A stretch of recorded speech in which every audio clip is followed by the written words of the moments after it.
Wait. Speaking of Voyager, right? What do you mean final moments? So listen, right? This video is titled "Something Terrible Happened to Voyager in its Final Moments. What did it find?" Now, I thought Voyager had fulfilled its requirements as far as what the expectations for it and what they needed it to do. It well outperformed it, right? So I thought they were gonna leave it out in space to just continue on and just let it go and just see what happens. Now it's saying its final moments. I'm missing something here. Now I'm getting conflicted statements and information. Something ain't right. So we're gonna check this video out, man, and see what's going on. And also, what did it find? All right. So if you're new to the channel, hit that subscribe button, join the fam. Here we go. Something strange is going on aboard one of NASA's most iconic spacecraft of the 20th century. Voyager 1 is a verified space soarer that has flown for nearly half a century and is still going strong. The mission has returned magnificent photographs and crucial data from interstellar space, which was previously unknown. However, in an unexpected turn of events, Voyager 1 appears to be sending strange signals from beyond the solar system, and scientists are baffled as to why. Is Voyager 1 finally showing signs of wear and tear after 45 years in orbit, or is it something else entirely? I mean, shouldn't it? What did it go out in? It was 70 something when it went out. 79, 77, something where around that time when they sent the Voyagers out. Like, bro, this is 2022. What do you expect for it to be doing? Now, most people work on their job, what, 20, 30, 40 years? How long has this been out here? Come on, man. Yeah, like, no, it's time for it to retire and just chill. Join us as we take a look at the latest deep space mystery that scientists and researchers have been puzzling over for the past few days. NASA launched the Voyager 1 space probe on September the 5th, 1977. 4 months after... Seven. I almost had it. I think I said 9 first. Seven. After the first Star Wars film premiered in theaters. Voyager 1 is flying at nearly 38,000 miles per hour and is close to 14.5 billion miles from Earth, according to NASA's Jet Propulsion Laboratory's online mission status page, making it the farthest distant artificially human-made object in existence. The Voyager 1 spacecraft is now traversing interstellar space.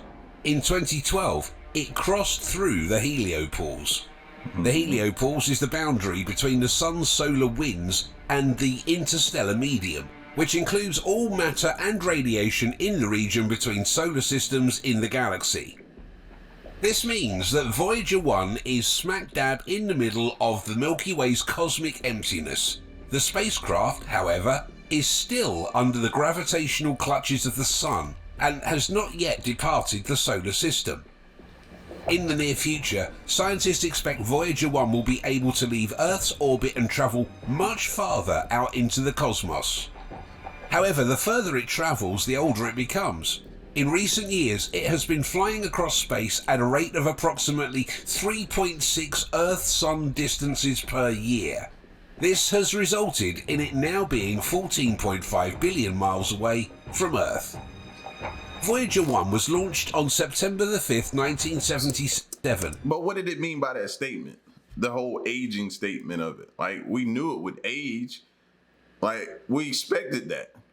Especially how long it's been out there. So what are you saying by... I'm confused with that statement right there. Let me go back and hear it again. Has resulted in it now being 14. It's been flying a system. In the near future, scientists expect Voyager 1 will be able to leave Earth's orbit and travel much farther out into the cosmos. However, the further it travels, the older it becomes. In recent years, it has been flying across space at a rate of approximately 3.6 Earth-Sun distances per year. This has resulted in it now being 14.5 billion miles away from Earth. Voyager 1 was launched on September the 5th, 1977, 2 weeks after the Voyager 2, its robotic twin.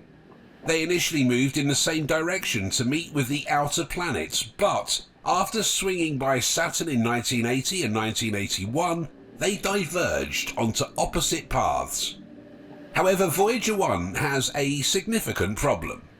As a result of some of the data the probe sends back to Earth being incorrect, NASA is unsure which direction the probe is pointing.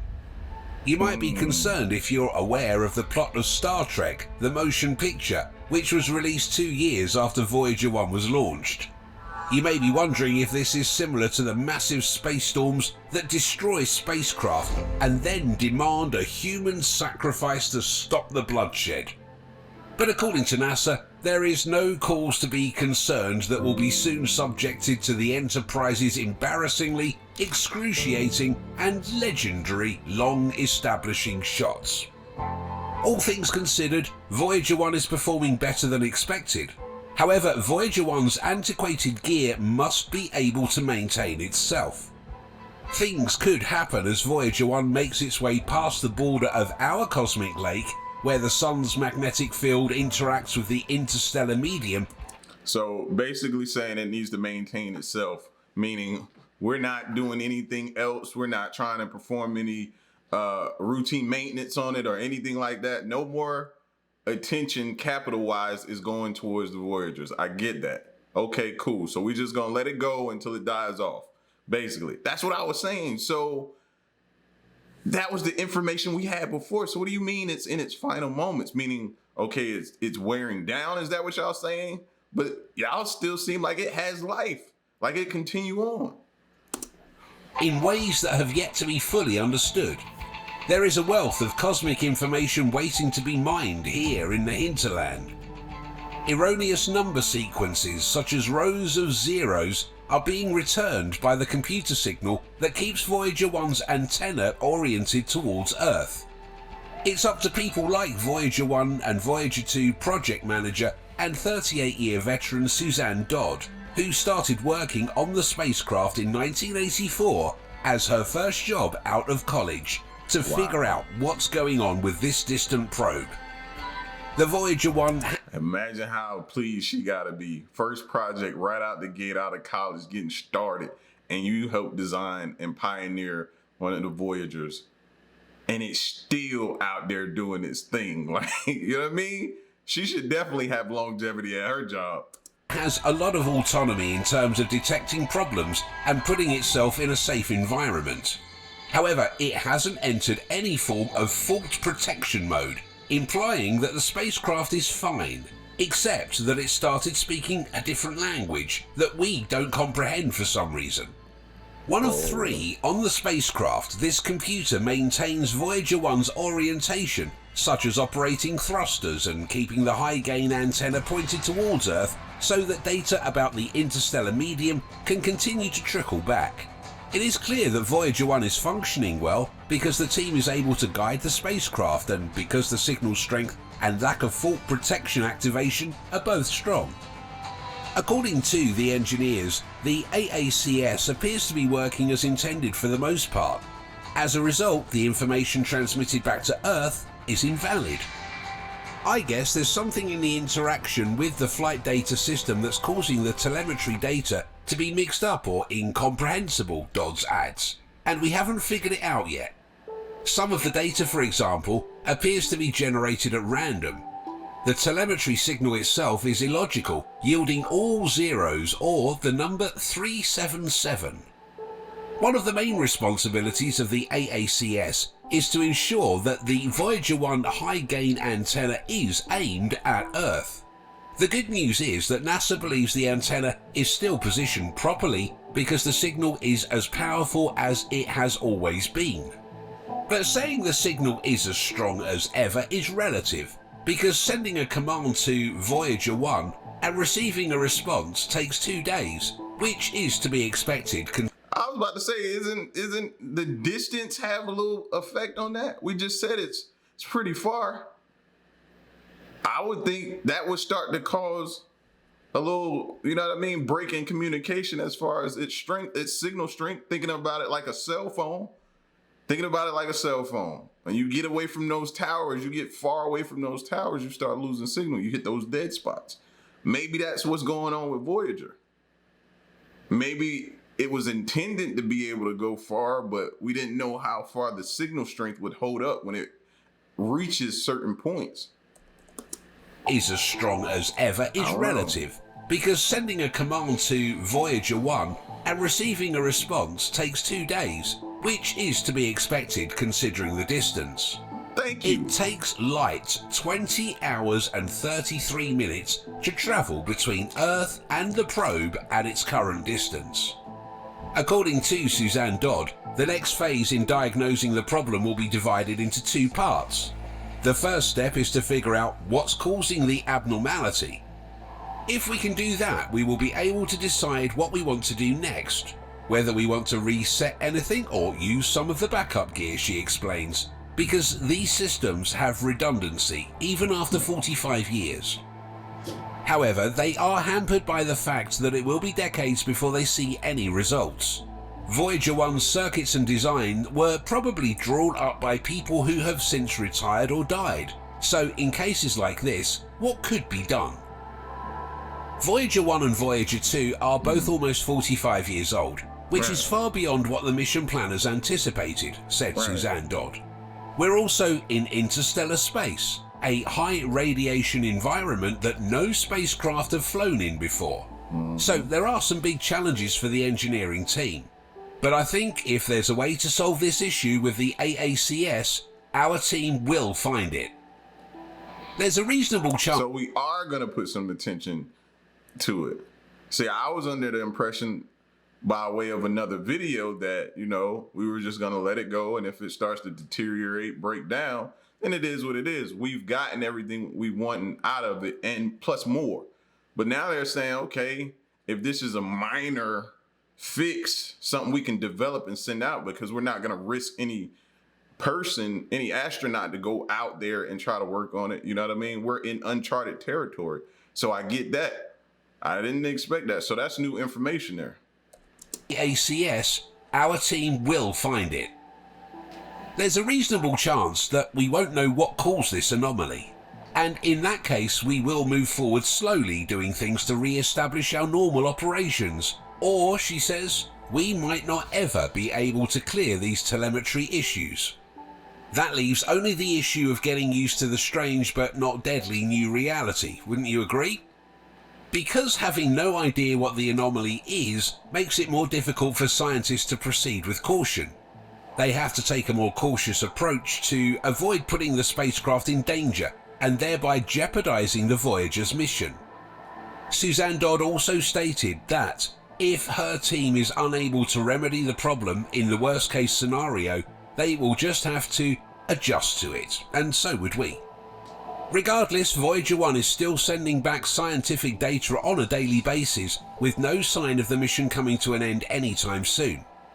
Some scientists believe Voyager 1 will be able to send data until 2025, when its radioisotope thermoelectric generators, RTGs, will no longer be able to generate enough energy to keep the spacecraft operational.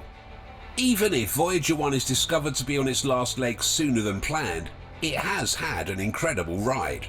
It gathered comprehensive photographs and extraordinary amounts of data as it sailed by Jupiter and Saturn's gas giants, as well as Saturn's largest moon, Titan.